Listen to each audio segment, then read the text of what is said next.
Have you ever set out to do something and failed?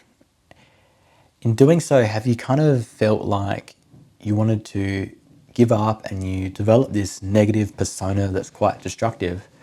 I've been there just like that, and I kind of want to reflect on something I've failed at lately. My name's Salvatore. I'm a humble 9 to 5 office worker. I'm someone that still wears a suit and a tie. Someone who likes to commute to work on the bike to save both time and money, to have a refreshing cold shower to get me started, jump started for the day.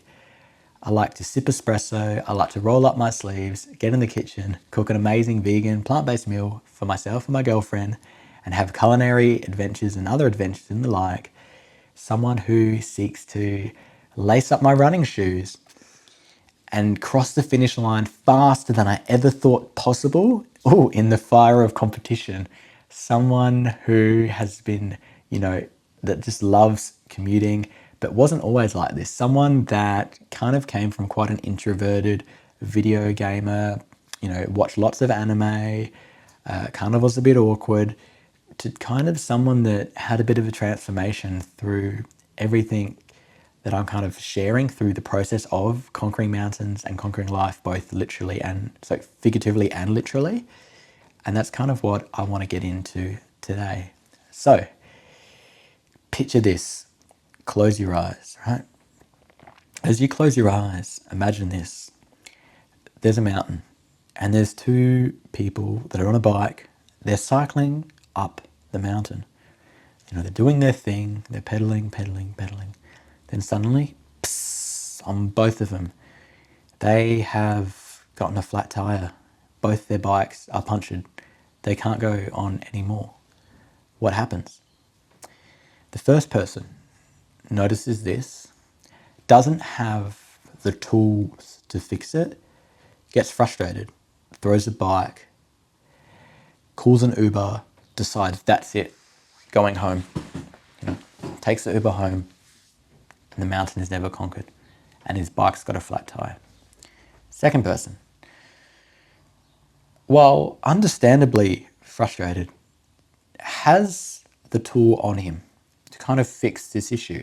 He's not super comfortable and confident with it, but he takes out his phone, he goes to the safe part of the road, he flips his bike upside down, watches a video how to fix it, because he kind of remembers, starts to take the wheel off, take the tire off, find the glass, take the glass out, check the puncture for where the air's coming out of on the inner tube. Does the patch repair kit, where he buffs it with sandpaper, gets the glue, he gets the glued patches, puts it on there, waits 10 minutes for it to dry at least, puts everything back on, inner tube, the tire, pumps it back up, puts it back on the bike, and starts and continues back up the mountain, all while knowing he won't be able to get the time he initially set out to on the bike. That doesn't concern him. He wants to finish what he started. He wants to still conquer that mountain. And that's kind of what I want to share with you today. I want to inspire a bunch of men to conquer mountains both literally and figuratively. More on the figuratively later, more on the literally later, but more on the figuratively. As the cyclist who gets to the top of the mountain, he gets to reflect on some things. He gets to feel the gratitude of conquering the mountain. He gets to feel the crisp, clean air that you get from what you're on the top of the mountain, take in all the amazing sights, see the area and the serenity around him, and all while knowing he gets to descend and enjoy lovely sights as he returns. And his bike is now fixed, assuming he doesn't get another puncture, but is effectively fixed. So he's more in a position to conquer the mountain again, or conquer one on the way home. But let's say that's what he wants to do for the day. The other guy has to still fix his bike. He's in a bad mood. He's lost momentum. He knows that when he gets on the bike next time when he fixes it, that was the last thing he had. Whereas the other guy is grateful for the fact that he was able to get better at fixing the puncture and had determination himself to continue soldiering on.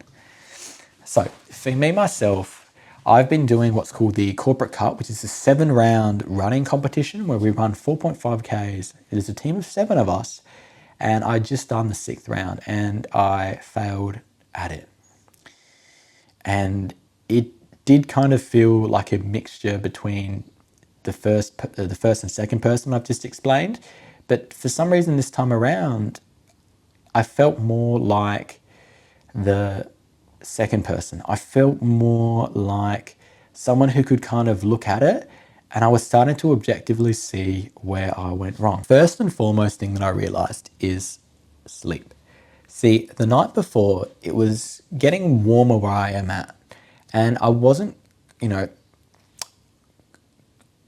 quite as much aware that I should have probably put the air conditioner on for a little bit longer, because see, for me, it took longer for me to fall asleep and I kind of had less sleep as a result. And see, if you kind of do like running and you kind of get the feeling of when you get good sleep versus when you don't get good sleep, it's really a world of difference in terms of how that translates to like your ability to do a run. It just feels different. I guess the best way to explain this would be, say you're in an enemy or a boss battle, right? And it's an RPG, you're attacking, and you do normal damage and you're doing great. But then you go into the next battle, but your strength is lowered. Like if there's a debuff on you. So you're a bit weaker. You can hit more, but you've been debuffed. You've been like, basically, you've got an ailment. So you do less damage. And that's kind of what the feeling felt like. So for me, sleep played a factor. And I know this is probably me giving excuses, but I kind of wanted to break this down and kind of show you how, by thinking about it this way, it's more constructive to understand how you can do better the next time. And that's kind of gets to my next point. So even though this is the 6th round, this is the first time I'd actually done the race first thing in the morning. Because of course that day was going to be quite warm, and it was. So I decided it would make sense to run first thing in the morning for the race. See, the other times I've run in the middle of the day and it's kind of been much cooler. But when you run, your body goes up about 10 degrees. So with this in mind, I kind of knew, okay, I'll run first thing in the morning. But then I didn't realize my racing shoes were at work. So I'd have to ride to work, change, then also put my running shoes on, jog down there, and then start. So it was a bit disjointed. And then also, as I kind of woke up, I was like, oh man, my work only opens at a certain point in time. So I kind of went back to sleep a little bit. So then I was rushing because I forgot how long it takes me to get ready in the morning. Like by the time, get up, brush my teeth, a couple of other little things, right? So there was that. And it just, when I kind of got to the starting line, it felt a bit more stressful. And I feel like that was probably like weighing on it, because instead of starting, say, because this race can start right on 6 a.m. Instead of starting around that time, it was kind of more 7:20 when I think I started. So it was kind of quite a time from when I woke up to when I actually was on the track. As I kind of was going about the run, again, like I said, it kind of felt weird. Like I wasn't really able to I don't know, set out how I wanted to. Because see, the round before, I wasn't my fastest, but I was like 5 seconds off and I had much better pacing strategy. So I knew in my mind that's what I was trying to achieve. But here's the thing. When I got to about it's a 4.5K race. When I got to about the 3.5K mark, my stomach started hurting so much. I was like hungry, and see, the thing is, my body was looking for the glycogen, the glucose in the muscles to use that to fuel me for the rest of the run, but it didn't have any. So I was going to my gut and trying to take whatever was there, which wasn't really anything, was a bit of water. So at that point, it was already too late almost. But in still knowing that, I knew I had to keep pushing, and pushed through, and glad. But that's kind of where, if I was to think about why this happened again, night before I was hungry. So I had some wheat bix, which if you're Australian, that's like a literal piece of like wheat that's processed and it's like into, like a brick. You got to put a bit of milk in it. And then basically had that with a bit of sugar, thinking that would be enough to fuel me. But I think it was, but I think because I kind of didn't get to go to the race straight away. I rode to work and then I jogged to the race. I think those two things combined used up more energy. If I had ridden, and the additional stress in the morning of getting ready, if I had actually just ridden straight to the race, it's a shorter distance, but also like I could kind of utilize more of the energy opposed to wasting it. So I felt like I probably would have just finished the race and then like it would have hit. So kind of would have just like cleared it. And then there's like another interesting factor. So my heart rate monitor, I was trying to run with my heart rate monitor just to see how that was going. But it was really, I don't know what it was. Maybe it just was the day. Like it was just annoying process having the heart rate monitor there, like my breathing. So I just ended up like about almost 4K mark, took it off, rolled around my wrist and just finished the race. And here's probably one that really, I think, in terms of like the tech was really annoying. Like, see, the thing is, my running watch is older, like it still works, but the stop start button is probably the most temperamental thing ever. Sometimes I'll press it and it works. Other times I have to press it 2, 3, 4 times for it to do anything. So at the start of the race, I'm trying to hit start and it doesn't register. So imagine the stress of like trying to start the race and kind of start my watch so I can kind of see my speed. And I'm like pressing it, and it's not reacting. Like those things I think add to it. And then kind of going on the side of the watch, like ranting on it. I'm trying to like run at a certain pace and I'm kind of getting better at feeling that. And when I checked my watch, it was saying I was like running so much slower than that. Now I don't know if it was it was probably the combination of the sleep thing, but this kind of like meant that I had to keep surging to get faster and kind of I wasn't more as steady at the pace. So I kind of feel like, I don't know if it was necessarily the accuracy of the watch was just really weird that day, but like I generally know when I'm sort of running like what speed it's kind of sitting at, like I'm getting more self-aware of that. But it's just really weird like not having that like come together in that way. As I kind of finished the race, all of those things that compounded kind of went away. Like I had experienced the runner's high. Okay, I hadn't PB'd, done a personal best, but effectively what I had done is I had still put in a good workout. I had done essentially like a speed workout where I tried to, push myself and get faster. So I feel there's still benefits to have from a training point of view. And that made me grateful, combined with the runner's high, the fact that I got the exercise done first thing in the morning before it got too hot. And I kind of began to think about what could I have done better and how I can leverage the 6th round's mistakes that I've made. So if it's a hot day for the final round, how to actually, do it in a much better way. Like I need to have my racing shoes with me either the night before so I can just go straight there. I need to have better sleep. I need to stack all these things that were an issue to have a better result. And I know I can do that. And that's kind of what inspires me. See, before I was quite a person that had a negative persona in the sense that if I make one little mistake, I kind of want to like spit the dummy, have a tantrum.